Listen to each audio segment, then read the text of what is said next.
HNN परिवार की ओर से आप सभी को दीपोत्सव की हार्दिक शुभकामनाएं।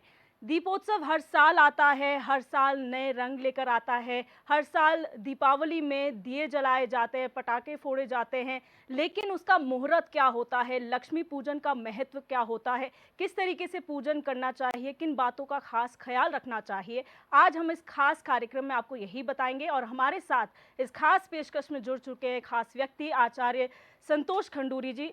आचार्य जी, बहुत स्वागत है आपका एचएनएन 24/7 में। ओम नमः शिवाय, हर हर महादेव।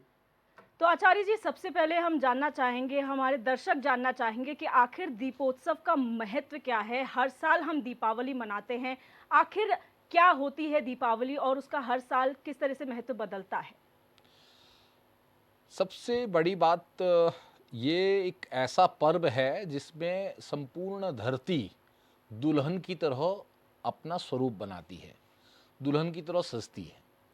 ऐसा कहा गया है, प्रकृतिर पंचभूतानि गुणालोकस्त्रयस्तथा।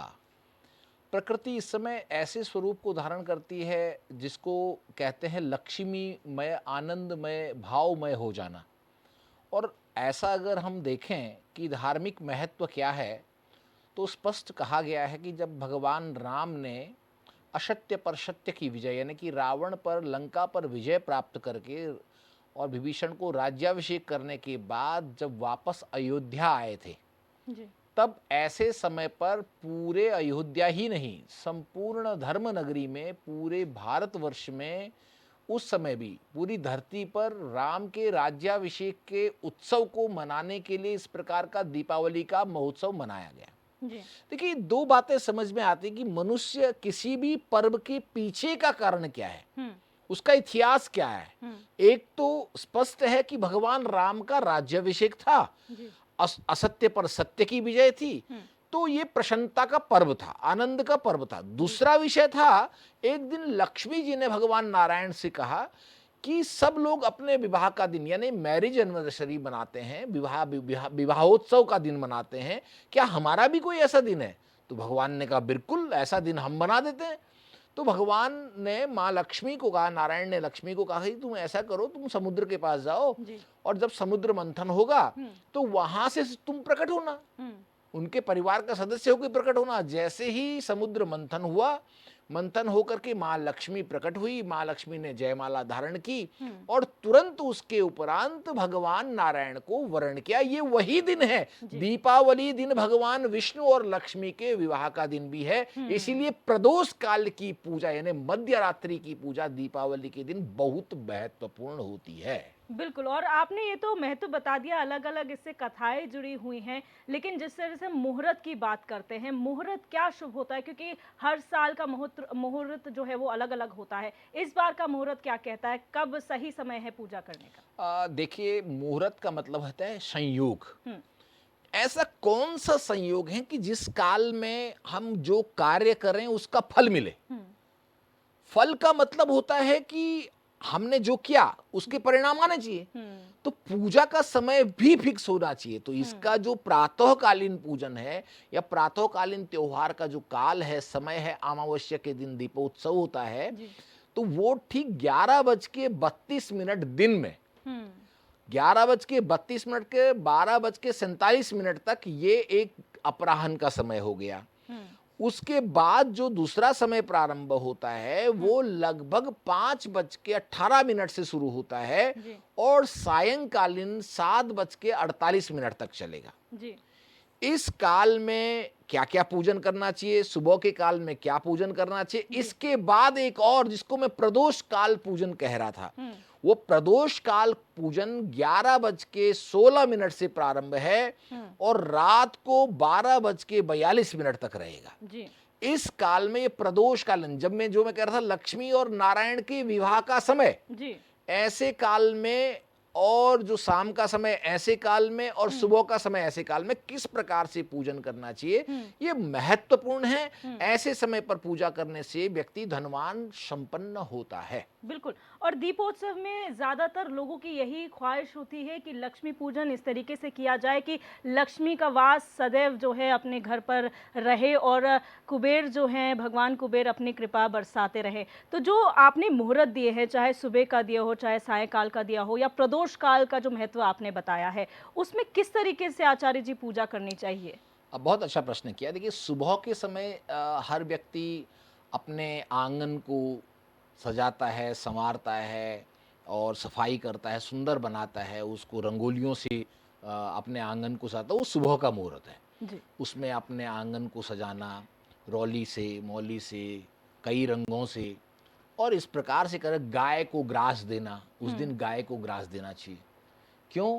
क्योंकि जब जब शुभ समय आता है तब तब अशुभ समय भी आपके आसपास मंडराता है। हुँ। अच्छे समय पर सावधान रहना चाहिए, ऐसा हमारा शास्त्र बताता है, हमारी पद्धति बताती है, हमारे आध्यात्म बताता है। हुँ। सावधान पूर्वक तो गौ माता की पूजा करनी चाहिए। क्यों करनी चाहिए गौ माता की पूजा? हुँ। क्योंकि गाय के अंदर 33 कोटि देवता रहते हैं। हुँ। तो सुबह के समय गाय का भोजन तैयार करवा करके, गौशाला हुँ। गाय की पूजा करके, आप लोग जितने भी शहर में रहते हैं, किसी के पास गाय नहीं है, हुँ। लेकिन गौशाला में, गौ आश्रम में जा करके वो लोग जरूर जाएं और वहां जा करके गाय का ग्रास जरूर दें। कोई भी व्यक्ति ना भूले इस बात को। जी। दूसरा, उस पद्धति पर अपने घर को, आंगन को पकवान बनाए, मिष्ठान बनाए, भगवान का भोग लगाए।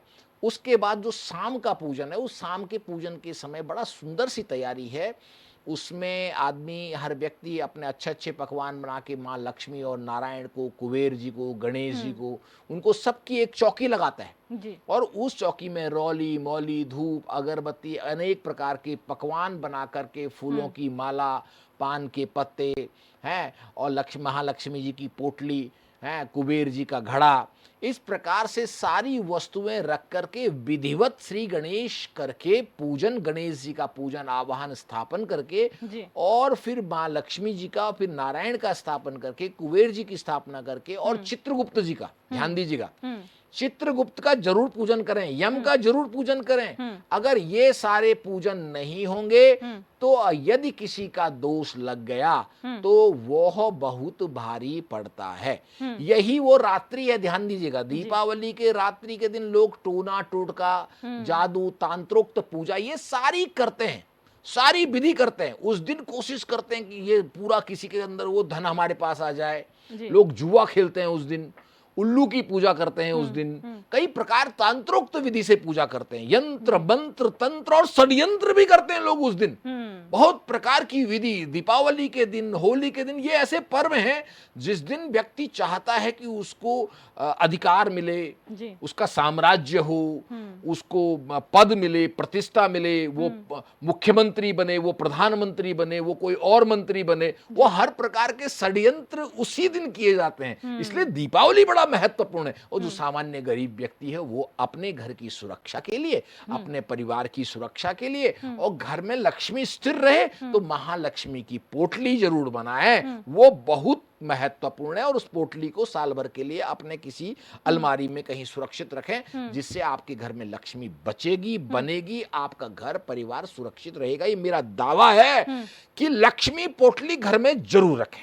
बिल्कुल आचार्य जी, इससे पहले मैं ये आगे बढ़ूं इस बात पर कि मंत्रों का उच्चारण किस तरह से होना चाहिए, कौन सा वो मंत्र है जिसका उच्चारण सबसे ज़्यादा दीपावली के दिन किया जाता है, लेकिन जिस महालक्ष्मी की पोटली की आपने बात की है, वो पोटली किन किन चीज़ों से बनी होती है, कौन सी ऐसी चीज़ें हैं जो उस पोटली में रखी जाती हैं जिससे धन धान्य का लाभ मिले?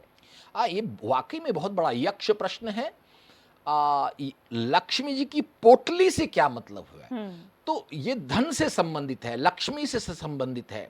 तो इसमें आप सुंदर सा रेशमी लाल कपड़ा लाएं, आधा मीटर या 1.25 मीटर, उसको डबल करके उसमें साबुत धनिया, धनम धान्यम, धन की वृद्धि के लिए धन यानी धनिया रखें, साबुत चावल रखें, लौंग रखें, इलायची रखें, कमल गट्टा रखें, दुर्वा रखें, कमल का फूल रखें, सिंदूर रखें, इस प्रकार की 15 से 16 वस्तुएं हैं जो लक्ष्मी जी को अत्यधिक प्रिय हैं। महालक्ष्मी का यंत्र उसमें रखें, कुबेर जी का यंत्र उसमें रखें, महालक्ष्मी और गणेश जी का चांदी का सिक्का उसमें रखें। इस प्रकार की माँ लक्ष्मी को बड़ा पसंद है। जहां जहां ये चीजें होंगी वहां वहां लक्ष्मी होंगी। किस चीज से हटती है, किस चीज से आती है, कौन सा परफ्यूम यूज करें, कौन सा कलर का कपड़ा पहने, नूतन वस्त्र धारण करें। लक्ष्मी जी को लाल कपड़े बड़े सुंदर लगते हैं। उसमें लिखा है श्रीर वर्चस्व आयुष्य आरोग्य मां विदातु महीयते धनम धान्यम श्री सत्संवत्सरम दीर्घमायु। जहां स्वस्थ लक्ष्मी वहीं आती है जो व्यक्ति स्वस्थ है।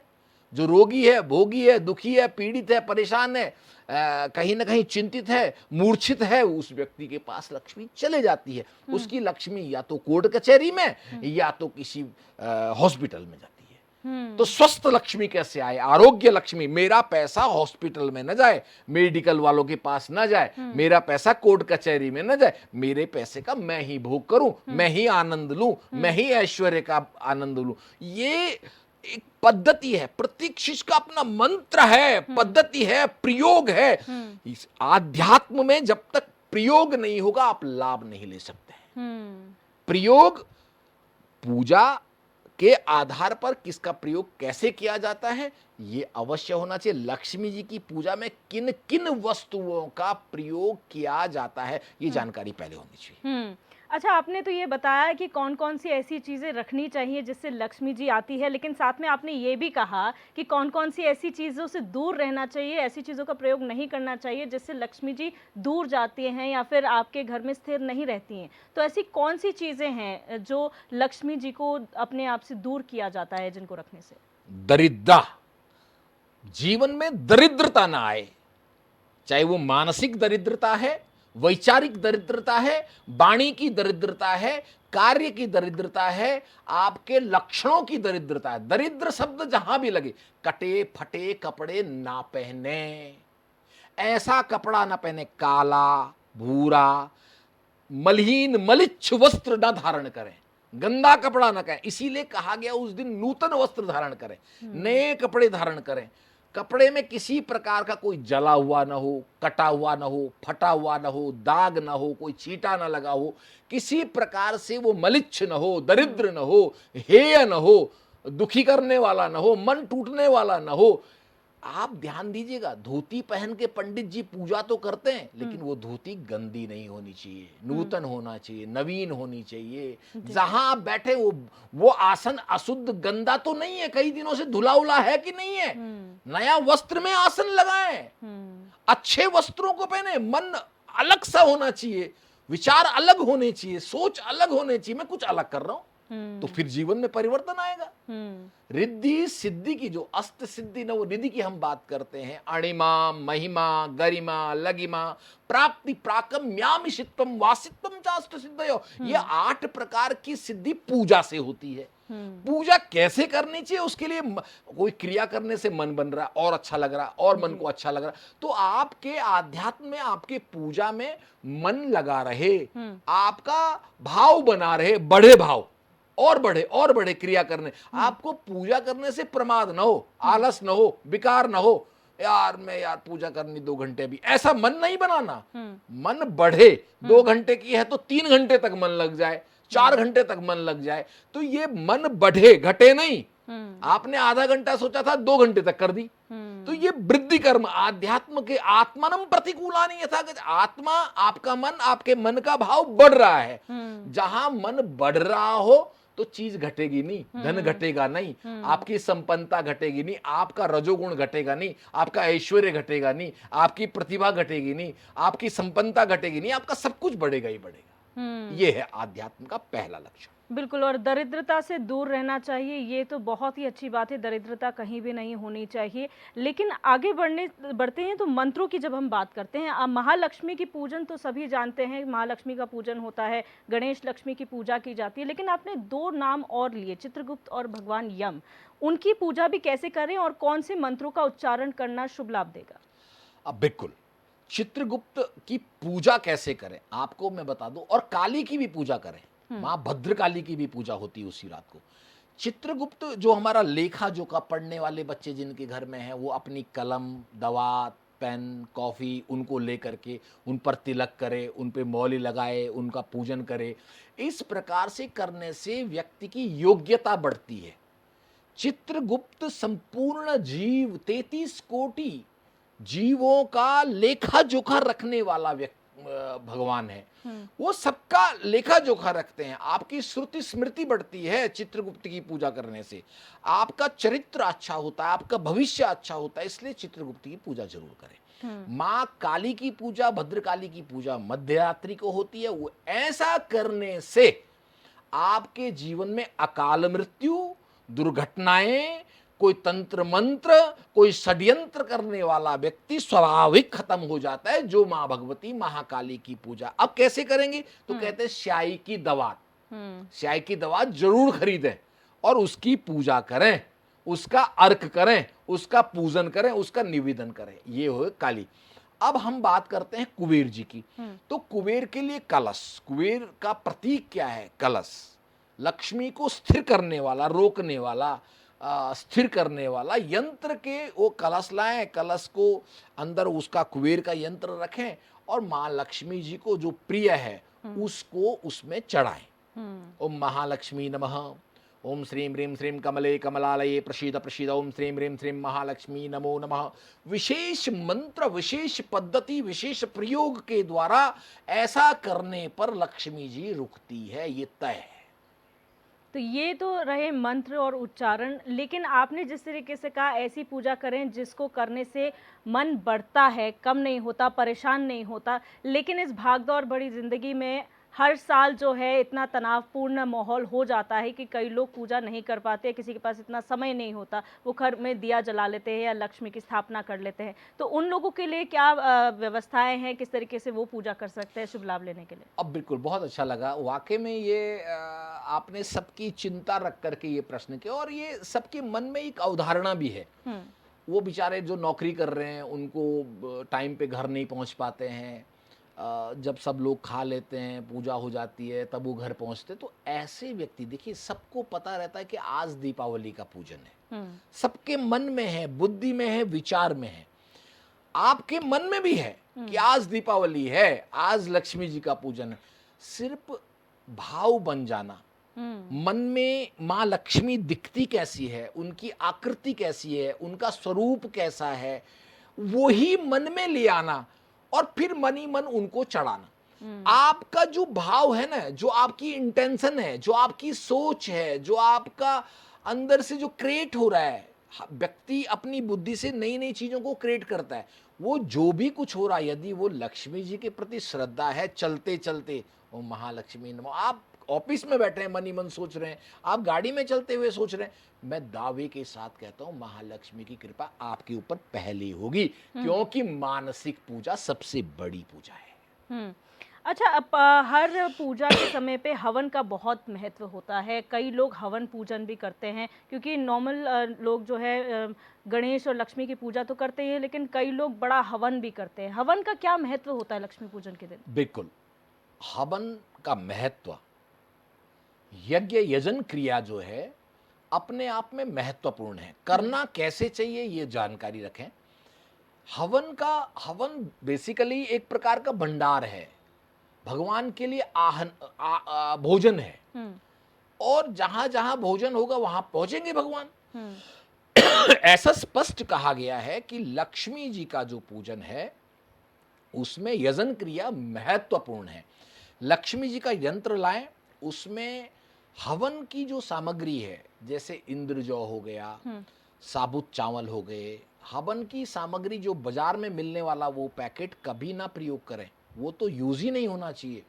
इंद्रजौ, कमलगट्टा, साबुत चावल, लौंग, इलायची, इस प्रकार की वस्तुओं को जोड़ करके तब लक्ष्मी जी का हवन करें। खीर से लक्ष्मी जी का हवन करें, गन्ने से लक्ष्मी जी का हवन करें, आंवले से लक्ष्मी जी का, अब आंवले का चूरा मिलता है, आंवले का पाउडर मिलता है, उसको उस सामग्री में मिलाएं। तो जो लक्ष्मी जी को प्रिय हो ऐसी सामग्री सामान में मिलाएं श्रृंगार लक्ष्मी जी को बहुत प्रिय है, सोना लक्ष्मी जी को बहुत प्रिय है। कई मैंने ये किया है इस प्रकार का प्रयोग, कई धनाढ्य घरों में सोने को भी यजन में, यज्ञ में डाला है, श्रृंगार को यजन में डाला है लक्ष्मी जी को प्रसन्न करने के लिए। अद्भुत चमत्कार हुए हैं, जबरदस्त चमत्कार हुए। हमें तो साक्षात उस यज्ञ की जो अग्नि है उसमें लक्ष्मी जी की आकृति बनते हुए देखी है। तो यज्ञ पूजा का बहुत बड़ा हिस्सा है और बहुत प्रमुख हिस्सा है।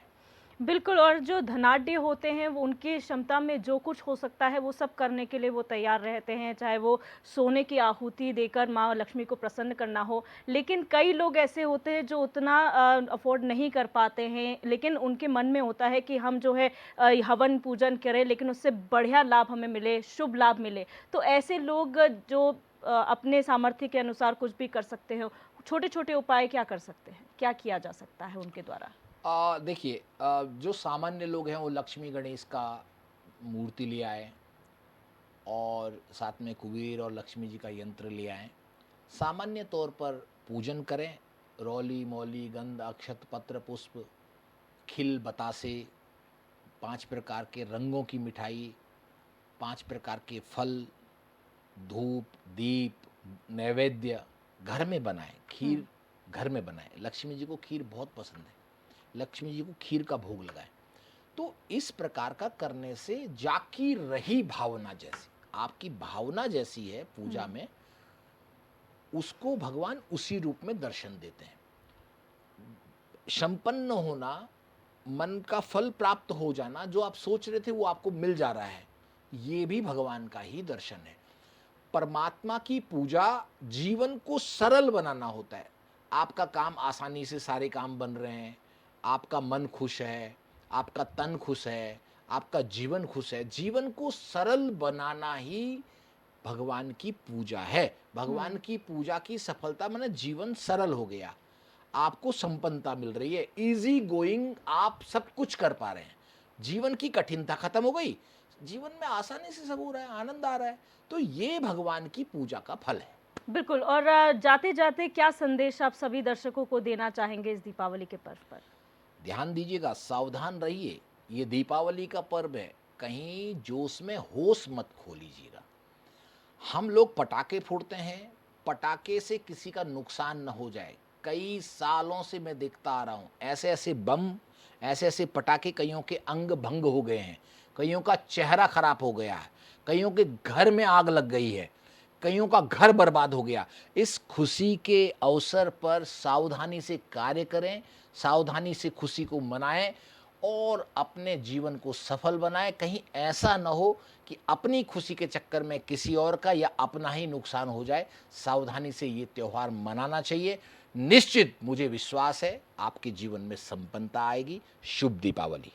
बहुत शुक्रिया आचार्य जी हमारे साथ जुड़ने के लिए और हमारे दर्शकों को वो तमाम बातें बताने के लिए जो बहुत महत्वपूर्ण है लक्ष्मी पूजन के दिन के लिए। और एचएनएन परिवार एक बार फिर ये कामना करता है कि आपकी दीपावली जो है वो शुभ हो, धन धान्य से आप जो है शुभायमान हो और संपन्नता से आपकी दीपावली मने। बहरहाल इस खास पेशकश में बस इतना ही। आप देखते रहिए एचएनएन 24/7, जुनून सच दिखाने का।